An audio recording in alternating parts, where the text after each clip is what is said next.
Hello मित्रों नमस्कार। स्वागत है तमारू अपनी वेधर टीवी चैनल नी अंदर। तो आज एक तारीखना આપણે હવામાન સમાચાર જોઈ લઈએ। તો અત્યારના 12 વાગ્યા પછીના જે સમાચાર છે તો 12 વાગ્યા એટલે કે સમગ્ર ગુજરાતની અંદર વાદળછાયું વાતાવરણ છે। કોઈક જગ્યાએ ધીમો વરસાદ તો કોઈક જગ્યાએ ભારે વરસાદ છે। તો આમાં વરસાદની અંદર તો ઝાપટા અને અમુક જગ્યાએ છાંટા પણ પડશે અને વાદળછાયું વાતાવરણ સતત રહેવાની સંભાવના છે। જે આપણે 1 તારીખના 1 વાગ્યા સુધીથી 6 વાગ્યા સુધી તમે જોઈ શકો છો કે સમગ્ર ગુજરાતની અંદર વાદળછાયું વાતાવરણ છે। પણ ભાવનગર, અમદાવાદ, વડોદરા અને મહેસાણા અને પાલનપુર આ સાઈડમાં વરસાદ રહેવાની સંભાવના છે, જે વિંડીના માધ્યમથી તમે મોબાઈલની સ્ક્રીન ઉપર તમે જોઈ શકો છો। આવી રીતે આગળ 2 તારીખનું આપણે જોઈએ તો 2 તારીખે પણ ગુજરાતની અંદર કોઈ એવો વરાપનો માહોલ જોવા મળે તેમ નથી। તો આગળ 3 તારીખના હવામાન જોઈએ તો 3 તારીખની અંદર પણ સમગ્ર ગુજરાતની અંદર વાદળછાયું વાતાવરણ અને ક્યાંક ઝાપટા તો ક્યાંક વરાપનો માહોલ જોવા મળશે।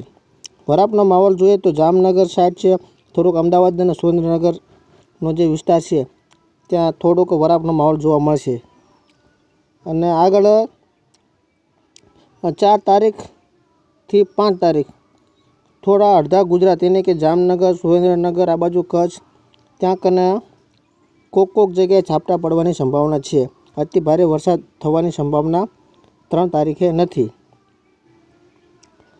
અને 4 તારીખ જોઈએ તો 4 તારીખની અંદર ગુજરાતની ઘણા બધા વિસ્તારની અંદર જે બનાસકાંઠા છે, સાબરકાંઠા છે, અમદાવાદ છે, આ બધા વિસ્તારની અંદર હવામાનમાં પલટો આવવાની સંભાવના છે।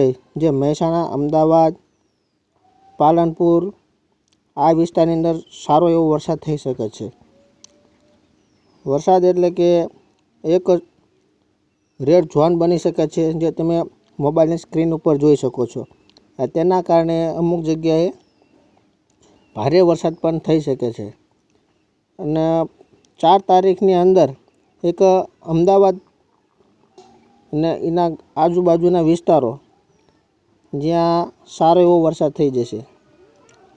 અને આ વિસ્તાર સતત 5 દિવસ સુધી આવી સિસ્ટમ રહેવાની સંભાવના છે।